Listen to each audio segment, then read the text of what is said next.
Bueno, entonces, como decíamos, vamos a analizar cómo sería la temperatura y la entropía de un agujero negro de Kerr, o sea, un agujero negro que tiene, además de su masa, tiene momento angular.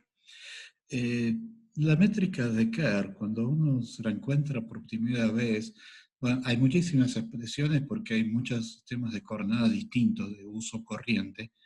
Este es el sistema de coordenadas más habitual, impone un cierto respeto. En realidad es mucho más simple de lo que parece. Eh, por ejemplo, tanto las geodésicas en la métrica de Kerr como las perturbaciones de la métrica de Kerr tienen expresiones analíticas explícitas. O sea, no es tan complicada, hay que animársele. Lo primero que uno se da cuenta, bueno, para empezar, esta delta, fíjense que esta estructura recuerda a Schwarzschild, ¿no? Delta sobre rho cuadrado sobre delta, parecen la F y la G de Schwarzschild. Delta ahora es una parábola, una cuadrática en R. Rho no solo depende de R, sino que depende también de tita. Pero aparte de eso, los coeficientes no dependen explícitamente del tiempo.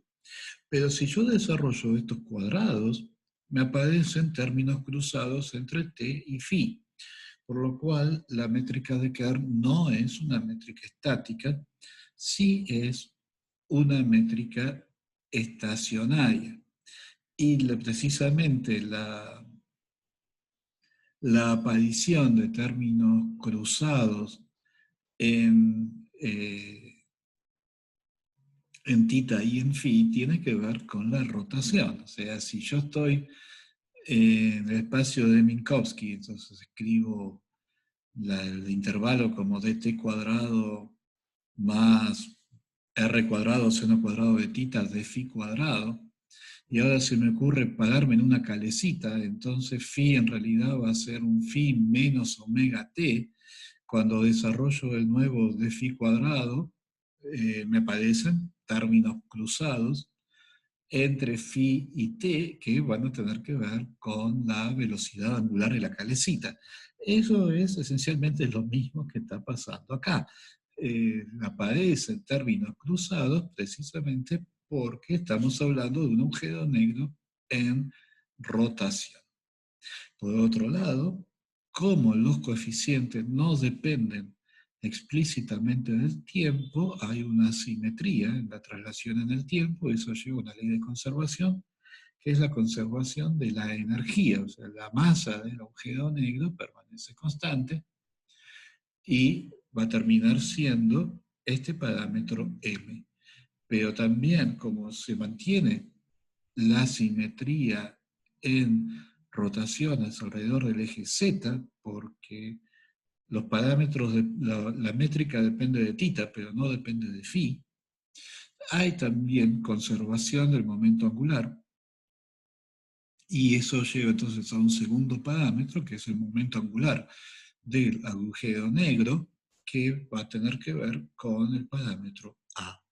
Entonces, m es la masa del agujero negro, A esencialmente es el momento angular del agujero negro.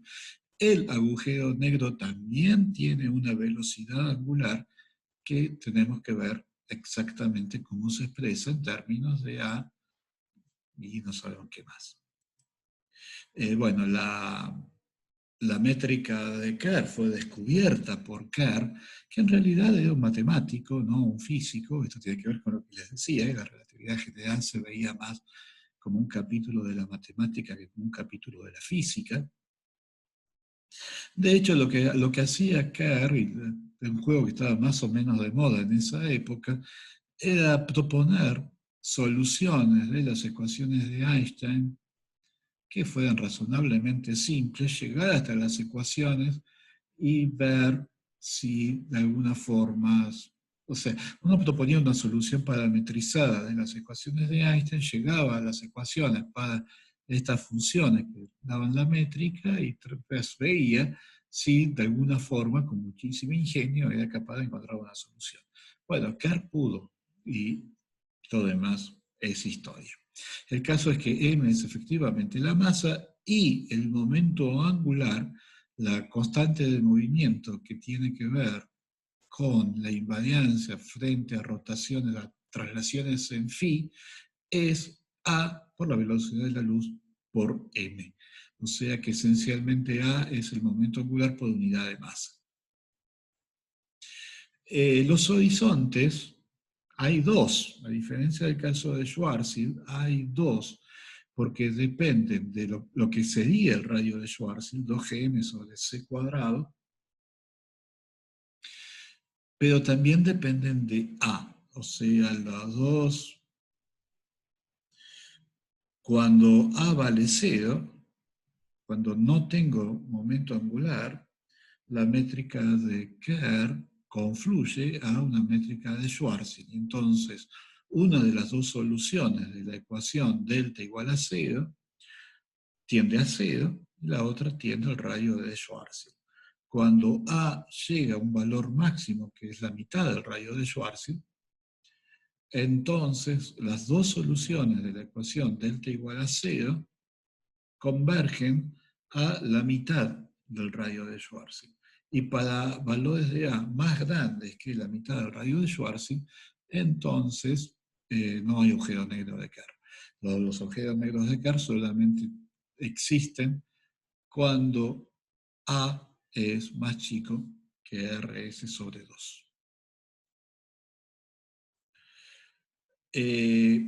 Entonces, el diagrama de Penrose del espacio de Kerr obviamente tiene que ser más complicado. El agujero negro, el horizonte que uno ve desde afuera del agujero negro es el del radio más grande, es el que acá tiene el signo más. Y esa es la línea roja, o sea que esto, de ahora en más, esto va a ser nuestro horizonte. Hay un segundo horizonte, entonces, que es la línea azul, que es el R menos, y la verdadera singularidad está en R igual a 0. Pero no es una singularidad, no es un punto, como el caso de Schwarzschild, es R igual a 0 y θ igual a pi sobre 2. En realidad no es muy fácil imaginarse qué pinta tiene la singularidad de Schwarzschild, pero es una especie de disco singular, no un punto singular. O sea que de vuelta, una geodésica entonces nula puede entrar al agujero negro y no necesariamente va a caer a la singularidad. Todavía puede llegar a evitar caer en la singularidad, mientras que las geodésicas que acá se están moviendo en esta dirección necesariamente van a caer en la singularidad. En realidad, cuando uno realmente ve la forma de las coordenadas, hay un sistema de coordenadas que no se vuelve singular en esta línea, que sería el futuro de Kerr, cuando R está entre el R más y el R menos, y se puede continuar, y uno encuentra otra métrica de Kerr que está pegada a esta, que a su vez da a otra métrica de Kerr que está pegada a esta, y así siguiendo. O sea, uno puede hacer una especie de torre de agujeros negros de Kerr cuyas métricas se pegan en estas líneas que representarían los futuros y pasados nulos asintóticos de la métrica de Kerr. Y bueno, y eso aparecerían como agujeros de gusano conectando distintos universos, y ahí ya nos fuimos a Interstellar y es otra historia, como diría Kipling. Una curiosidad de los agujeros negros de Kerr es que existe una región para un radio mayor que el R+, o sea, una región dentro del universo accesible, dentro de la cual, aunque estoy dentro del universo accesible, de todas formas, un observador no puede estar quieto, porque un observador quieto, la velocidad de este observador sería 1, 0, 0, 0, y resulta que en esta zona en rojo, y con simetría de revolución, el vector 1, 0, 0, 0 no es temporal, sino es espacial, y por lo tanto no puede representar la velocidad de ningún observador. O sea que en esta región necesariamente un observador tiene que girar, no puede moverse solo en la dirección de t, se tiene que mover en la dirección de t y en la dirección de phi, acompañando precisamente la rotación del agujero negro. Se dice que los observadores son arrastrados por la rotación del agujero negro, en realidad es un efecto puramente gravitatorio. La existencia de esta zona es lo que permitió a Penrose, el premio Nobel de este año, proponer una forma de extraer energía de un agujero negro rotante. La idea es lanzar una partícula del infinito, la partícula se fisiona en dos partículas, una de energía positiva y otra de energía negativa. O sea, como la energía es precisamente el producto interno entre el momento de la partícula, que necesariamente es temporal, y el vector 1, 0, 0, 0. Como ahora el vector 1, 0, 0, 0 es espacial en la zona roja, no hay ningún motivo por el cual ese producto interno tenga que tener un signo definido. Entonces yo puedo tener una partícula con energía positiva y otra con energía negativa. Entonces yo dejo caer la partícula de energía negativa en el agujero, eso disminuye la masa del agujero y dejo que la partícula de energía positiva escape, va a tener una energía más grande que la energía de la partícula que entró al agujero y por lo tanto pude extraer energía, pude convertir parte de la masa del agujero negro en energía en infinito. Una cosa que no sé si es tan conocida, que además de su trabajo en relatividad general, Penrose es famoso por haber desarrollado la teoría de los embaldosados aperiódicos. O sea, Penrose demostró la existencia, la posibilidad de cubrir el plano con polígonos de tal manera que el dibujo no tenga ninguna periodicidad. O sea, si yo traslado, frente a rotaciones rígidas, ¿no? O sea, yo no, no rotando el dibujo. Hay simetrías de rotación, pero no tiene ninguna simetría de traslación. Cualquier traslación del dibujo me da un dibujo distinto. Y eso realmente es un descubrimiento francamente notable, uno no hubiera pensado. Dibujos de este tipo se parecen mucho a temas que son tradicionales en la decoración árabe, pero poder dar una demostración matemática de la existencia de estos embaldosados, que son rigurosamente aperiódicos, eso fue un logro bastante notable. Bueno.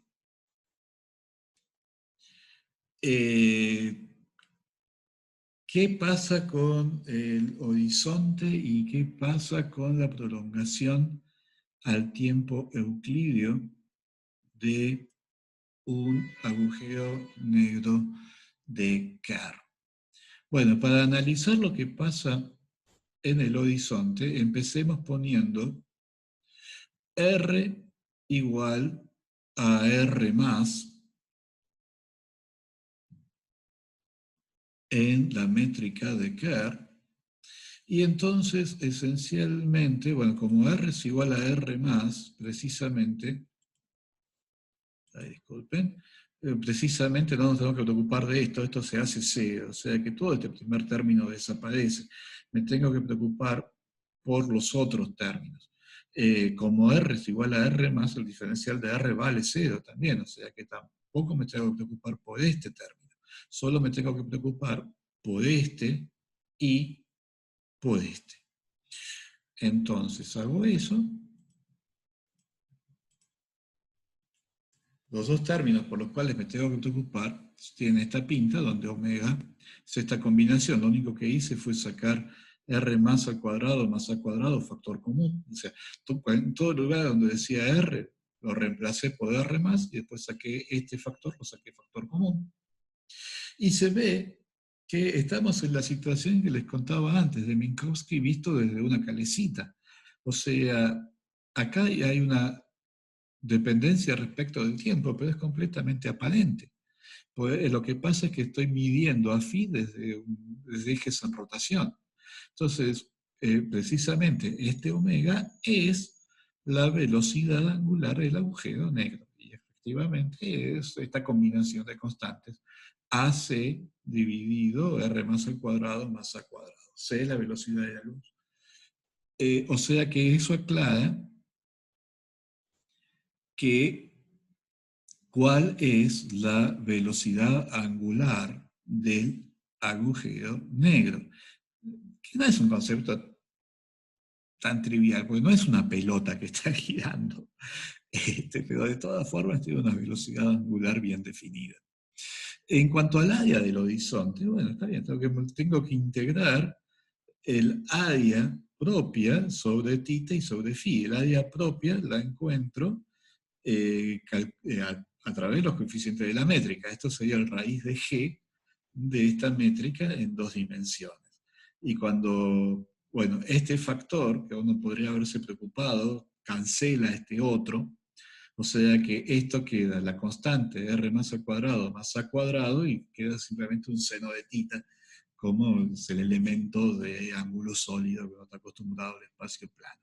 O sea que efectivamente calcula el área del horizonte y la única diferencia con Schwarzschild es que el área del horizonte no es simplemente 4pi por r cuadrado, sino 4pi por r más al cuadrado más a cuadrado. Bueno, el horizonte es esférico, el horizonte es r igual a r más. O sea que es casi un reflejo pavloviano si uno le pregunta cuál es el área del horizonte de Kerr, obviamente 4pi por r más al cuadrado. ¿Qué vas a? Bueno, no, hay que tener cuidado con eso. El área del horizonte en la métrica de Kerr es la fórmula 26. Y entonces, cuando usamos la fórmula de Bekenstein-Hawking para la entropía, con el coeficiente de 1/4, bueno, nos da esta predicción para la entropía del agujero negro de Kerr. Y lo que queremos ver ahora es si de esta entropía y la temperatura del agujero negro de Kerr, que todavía no vimos, podemos construir una termodinámica que sea mínimamente razonable. ¿Está bien? ¿Se siguió hasta acá?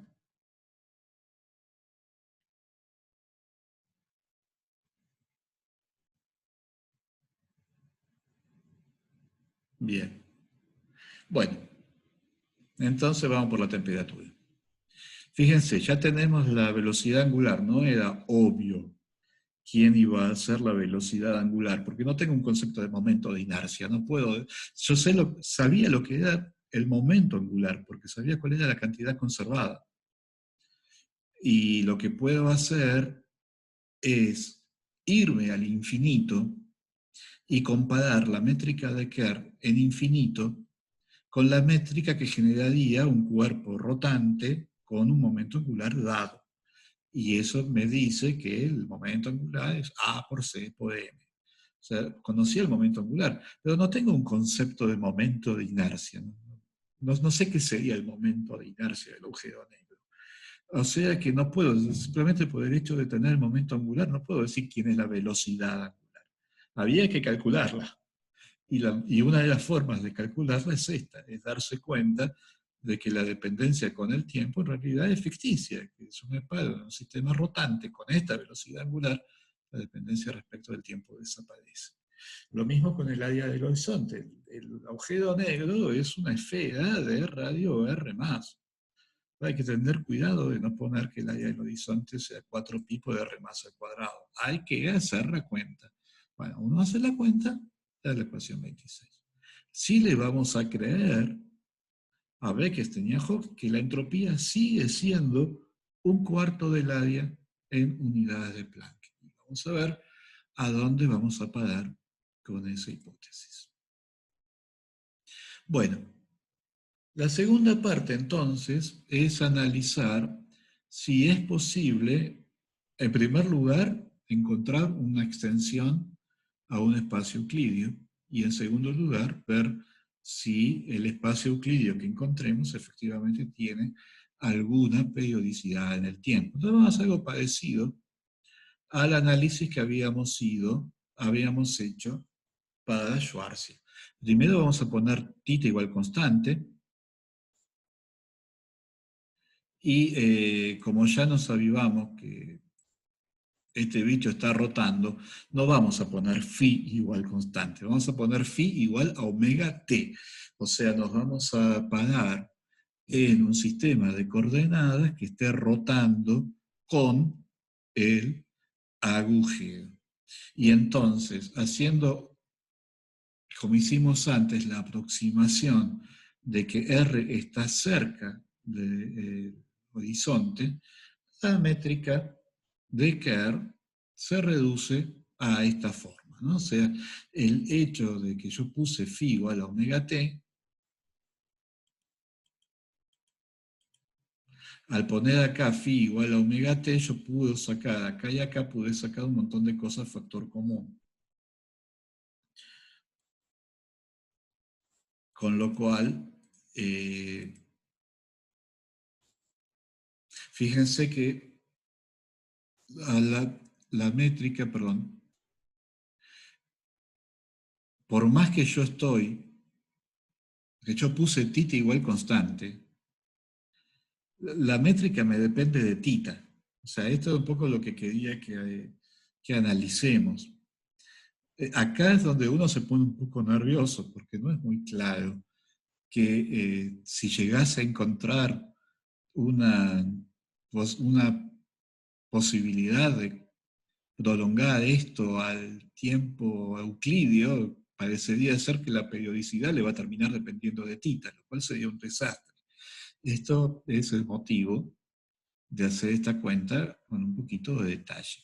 Como para Schwarzschild, vamos a suponer que estamos suficientemente cerca del horizonte que en todos lados podemos reemplazar a R por R más, salvo en delta, donde simplemente vamos a tomar la aproximación lineal. O sea, acá esta delta en realidad, este más sobra. Esto es R menos RS sobre 2, creo.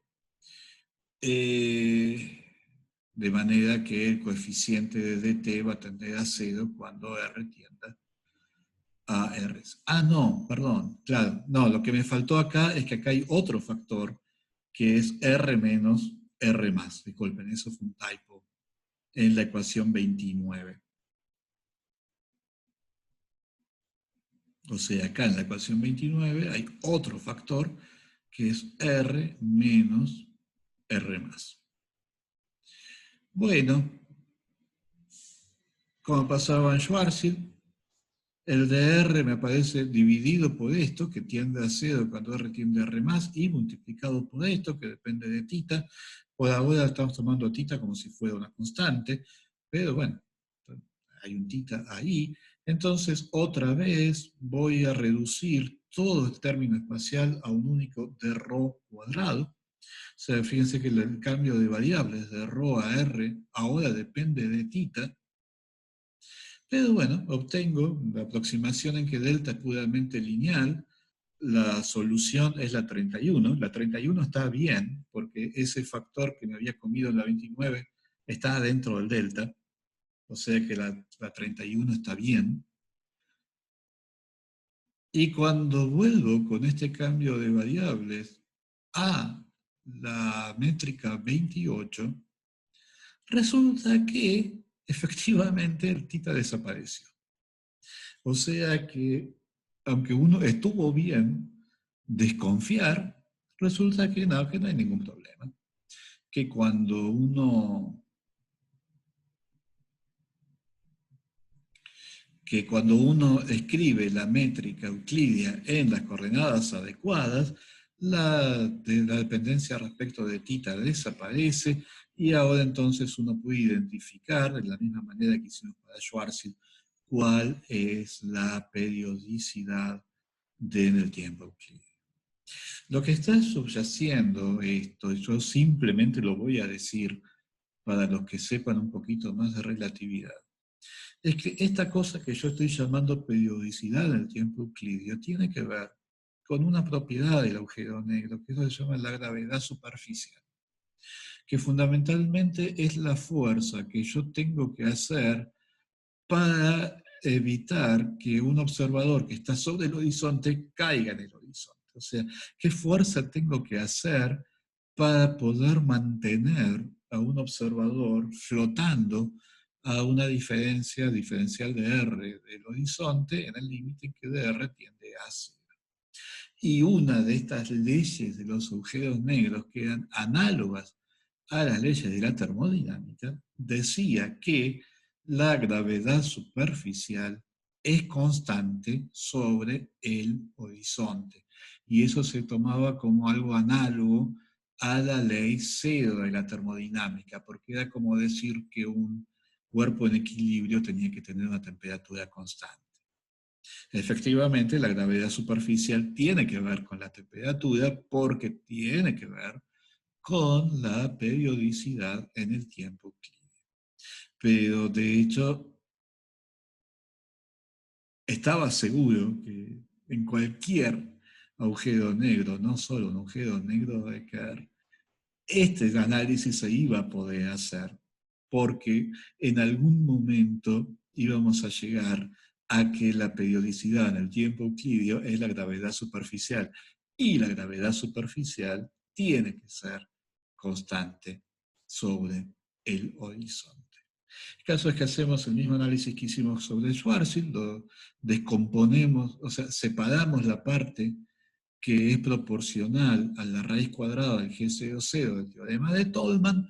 Lo que queda es la temperatura del agujero negro de Kerr. Y entonces la temperatura de Kerr Black Hole o de Kerr Bekenstein y Hawking está dada por la fórmula 34. Fíjense que habíamos dicho que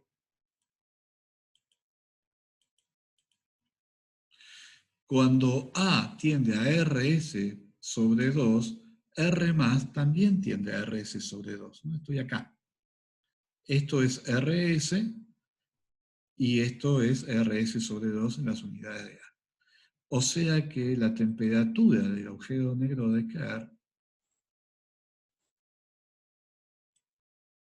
en el límite de lo que se llama un agujero negro extremo, o sea, cuando A es RS sobre 2, R más también es RS sobre 2, la temperatura del agujero negro de Kerr se hace 0. Entonces, bueno, aparece la discusión de si hay una tercera ley de la termodinámica, es decir, es imposible reducir la gravedad superficial de un agujero negro a 0 en un número finito de pasos, de alguna forma, con una cantidad finita de recursos, y efectivamente hay una ley más o menos por el estilo, por lo cual también había una analogía con la tercera ley. Pero queda ese detalle, no nos vamos a meter con esa discusión, pero les señalo que efectivamente hay un caso, a diferencia de Schwarzschild, hay un caso de un agujero negro de Kerr que puede tener temperatura cero, teniendo una entropía correspondiente al aire. O sea que esto no va a tender a cero cuando la temperatura tienda a cero. Bueno, resultado. Tenemos, por un lado, tenemos la masa, o sea, tenemos la energía. Tenemos el momento angular y la velocidad angular, y tenemos la entropía y la temperatura. Entonces, uno esperaría que con todo eso tendría que poder escribir La primera ley tendría que tener una pinta más o menos como esta. Y lo que queda por verificar es que efectivamente todo esto que esto es cierto, o sea que efectivamente el diferencial de E es T de S más omega de J. Y ¿qué quiere decir verificarlo? Bueno, que yo sé que esto era la definición de R+. R más era la más grande de las dos raíces de esta ecuación cuadrática. Entonces yo puedo agarrar esta ecuación y decir, bueno, tomo a R más, a M y a A como parámetros independientes, diferencio esta ecuación y me da esta cosa. Pero por otro lado, yo tengo a E como función de M, a S como función de R más y de a J como función de M y de A. Entonces yo puedo diferenciar todo esto en términos del diferencial de R más, el diferencial de A y el diferencial de M, y me queda otra combinación lineal. Y la combinación lineal que me quede de acá tiene que ser a menos de, perdón, a menos de una constante, la combinación lineal que saque de acá tiene que ser igual a esta. O sea, cuando esta combinación lineal del diferencial de R más, el diferencial de M y el diferencial de A valga 0,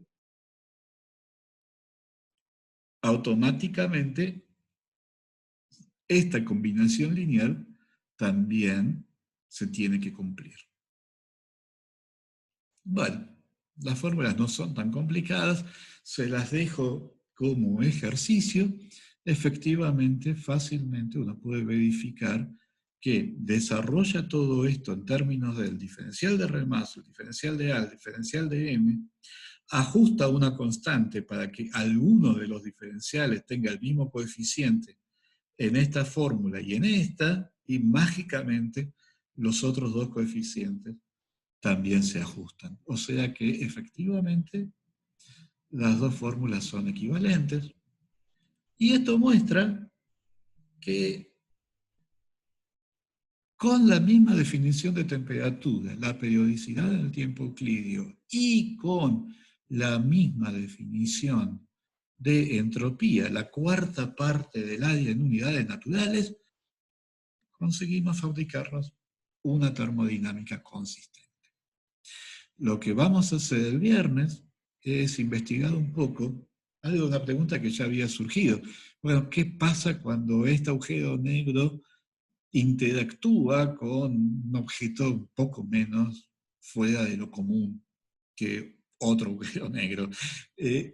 ¿Sigo teniendo una termodinámica consistente o empiezan a dar cosas que no tengan absolutamente ningún sentido? Así que, y eso obviamente es central a la discusión de si realmente podemos identificar esta entropía, es un cuarto del área, con la entropía termodinámica. Así que paro acá, si podemos descansar 10 minutos antes de la charla de Pablo, y nos volvemos a encontrar a las 4.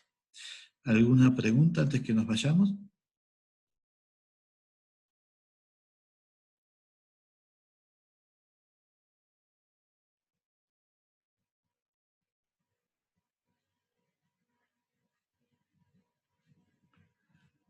Bueno, parece que está todo bien.